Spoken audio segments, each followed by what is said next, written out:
झेप मराठी, आरसा महाराष्ट्राचा. दोघा मद्यपींनी काढली हिंदू तरुणीची छेड. धुळ्यात भर दिवसा बाजारपेठेतील घटना. युवा सैनिकांनी शिवसेना स्टाईलने घेतला समाचार. धुळ्यातील बाजारपेठेत गल्ली नंबर 4 मधील बालाजी मंदिराजवळ दोघांनी एका हिंदू तरुणीची छेड काढली. तिच्या सोबत अश्लील वर्तनही केले. छेड काढणारा आमिर खान आणि त्याचा एक साथीदार मद्यधुंद अवस्थेत असल्याचं आढळून आलं.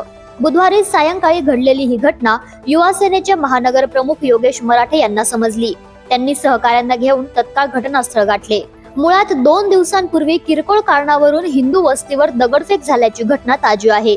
तर पाचकंदील परिसरात हिंदूंवर लागोपाठ झालेल्या हल्ल्यांचा विषय शहराचे आमदार अनुप अग्रवाल यांनी थेट विधानसभेत मांडलाय. हिंदू धर्मियांना जाणीवपूर्वक त्रास देण्याच्या घटनांमध्ये वाढ होत असतानाच बुधवारी हिंदू तरुणीची छेड काढल्याची घटना घडली. यामुळे शिवसैनिक चांगलेच संतप्त झालेत. त्यांनी सगळ्यांसमोर या 2 मद्यपींना चोप देत पोलिसांच्या हवाली केले.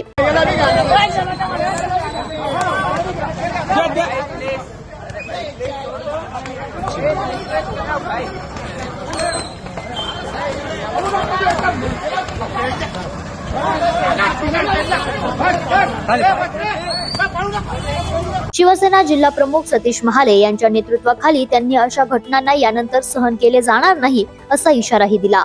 अशाच वेगळ्या आणि ताज्या बातम्यांसाठी पाहत रहा झेप मराठी, आरसा महाराष्ट्राचा. संपादक प्राध्यापक अनिल चव्हाण, धुळे.